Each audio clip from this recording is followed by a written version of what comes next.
N'Golo Kante is by far the best player in the Premier League this season.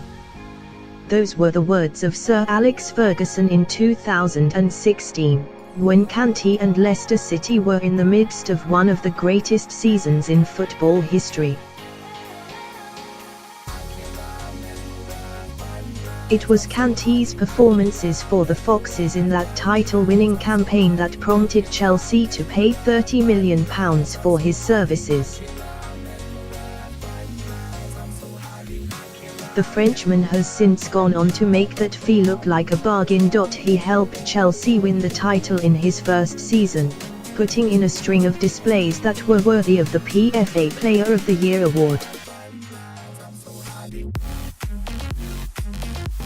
Kante was the best midfielder in the Premier League 2 seasons ago, his indefatigable style and non-stop running earning him a Ballon d'Or nomination in October 2017.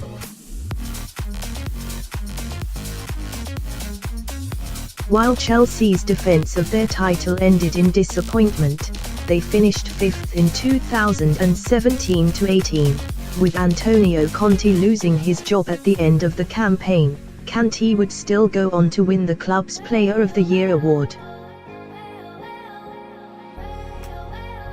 And then Maurizio Sarri arrived. And nothing has been the same since. Sarri brought Jorginho with him from Napoli, and the 60-year-old decided that it would be the new arrival, not Kante, who would play in front of the defence. Kante has instead played further forward, with Sarri asking him to contribute in the attacking phases. It seems nonsensical to move one of the best defensive midfielders in the world out of his preferred position.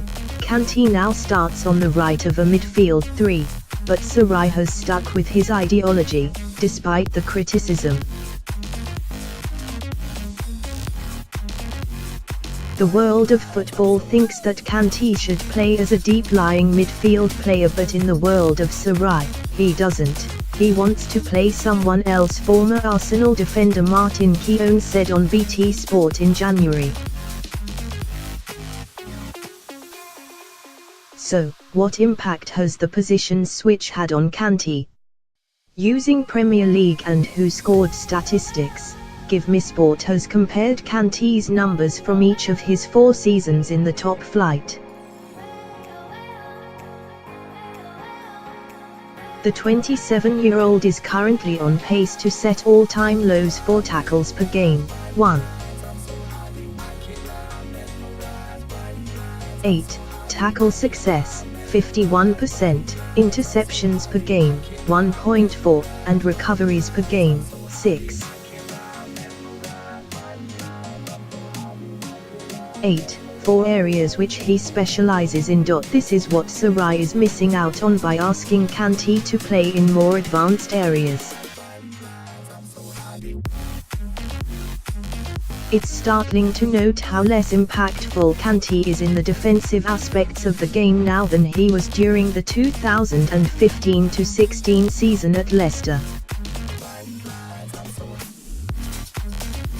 He recorded 4.7 tackles per game during that fairytale season at a success rate of 71%. His interceptions per game and recoveries per game was 4.2 and 8.8 respectively. It's easy to see why he was named in the PFA Team of the Year. He was truly sublime in helping Leicester upset the odds. Now playing further forwards, you would be looking for Kante to currently be in the midst of his best season statistically in the attacking areas. He's already scored his highest number of league goals in a season. The World Cup winner has netted 3 times, better than the one he managed in each of his first 3 seasons in England.